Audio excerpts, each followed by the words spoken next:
As of now political party decision తీసుకోలేదు. As of now జాగృతిని strengthen చేసుకుంటాం, జాగృతి పేరు మీద పనిచేస్తాం. ఇదివరకు జాగృతి పేరుతో చేసినటువంటి కార్యక్రమాలు ఇంకా కూడా విస్తరించు. డెఫినెట్గా నాకు అవకాశం వస్తుంది. వచ్చినప్పుడు మాత్రం తెలంగాణ సొసైటీలో ఖచ్చితంగా ఆ మార్పు తేవడం నేను ప్రయత్నం చేస్తాను. ఎందుకంటే దగ్గర నుంచి చూసిన ఏం అవసరము ప్రజలకు అనేది అర్థమవుతుంది కాబట్టి డెఫినెట్గా దానికోసం పనిచేస్తా. నేను జాతీయ పార్టీలు నా ఎన్నుకుంటే దాచుకునేదాన్ని కాదు. మళ్ళీ చెప్తున్నా, నాకు జాతీయ పార్టీలు ఏవి కూడా నా వెనకలేవు. జాతీయ పార్టీలో జాయిన్ అయ్యే ఉద్దేశం నాకు లేదు. No Congress, no BJP.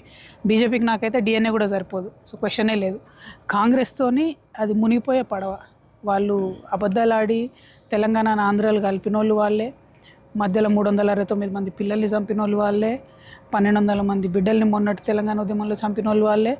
ఇప్పుడు నీట్గా సాగుతున్న అభివృద్ధిని మొత్తం బ్రష్ పట్టిస్తుంది కూడా కాంగ్రెస్ పార్టీ. సో కాంగ్రెస్ పార్టీలో నేను చేరినంత మాత్రాన అందులో ఏదో కొత్తగా మార్పు రాదు.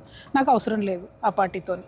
సో అటువంటి ఆలోచన కూడా లేదు. అంటే ఒకటి 3-3.5 సంవత్సరాలు ఉంది ఇంకా ఎలక్షన్కి. ఇప్పుడు చాలా మార్పులు వస్తాయి. ఒకటి, బీసీ రిజర్వేషన్ల కోసం నేనే కొట్లాడుతున్నా ముంగటుండి.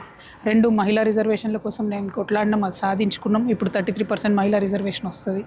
నెక్స్ట్ కాన్స్టిట్యుయెన్సీస్ డీలిమిటేషన్ అయితే, నెక్స్ట్ జమిలీ ఎలక్షన్ గురించి మాట్లాడతాం. So there are multiple factors.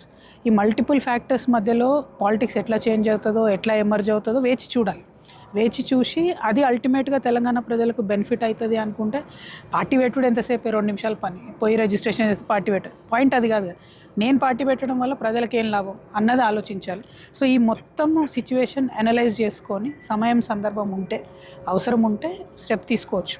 కానీ I will watch, wait and watch.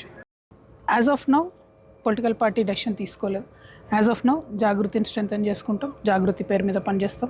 ఇదివరకు జాగృతి పేరుతో చేసినటువంటి కార్యక్రమాలు ఇంకా కూడా విస్తరించు. డెఫినెట్గా నాకు అవకాశం వస్తుంది. వచ్చినప్పుడు మాత్రం తెలంగాణ సొసైటీలో ఖచ్చితంగా ఆ మార్పు తేవడం నేను ప్రయత్నం చేస్తాను. ఎందుకంటే దగ్గర నుంచి చూసిన ఏం అవసరము ప్రజలకు అనేది అర్థమవుతుంది కాబట్టి డెఫినెట్గా దానికోసం పనిచేస్తా.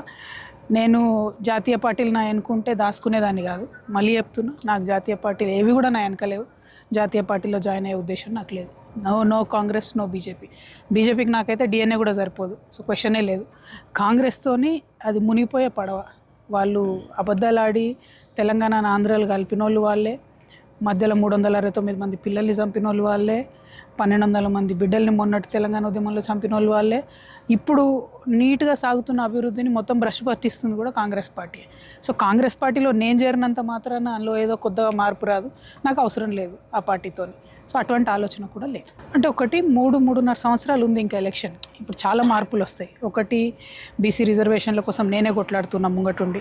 2, మహిళా రిజర్వేషన్ల కోసం నేను కొట్లాడినాం, అది సాధించుకున్నాం. ఇప్పుడు 33% మహిళా రిజర్వేషన్ వస్తుంది. నెక్స్ట్ కాన్స్టిట్యుయెన్సీస్ డీలిమిటేషన్ అయితే, నెక్స్ట్ జమిలీ ఎలక్షన్ గురించి మాట్లాడతాం. So there are multiple factors. ఈ మల్టిపుల్ ఫ్యాక్టర్స్ మధ్యలో పాలిటిక్స్ ఎట్లా చేంజ్ అవుతుందో, ఎట్లా ఎమర్జ్ అవుతుందో వేచి చూడాలి. వేచి చూసి అది అల్టిమేట్గా తెలంగాణ ప్రజలకు బెనిఫిట్ అవుతుంది అనుకుంటే పార్టీ పెట్టుడు ఎంతసేపు 2 నిమిషాల పని. పోయి రిజిస్ట్రేషన్ చేస్తే పార్టీ పెట్టారు. పాయింట్ అది కాదు కదా, నేను పార్టీ పెట్టడం వల్ల ప్రజలకు ఏం లాభం అన్నది ఆలోచించాలి. సో ఈ మొత్తం సిచ్యువేషన్ అనలైజ్ చేసుకొని సమయం సందర్భం ఉంటే, అవసరం ఉంటే స్టెప్ తీసుకోవచ్చు. కానీ I will watch, wait and watch.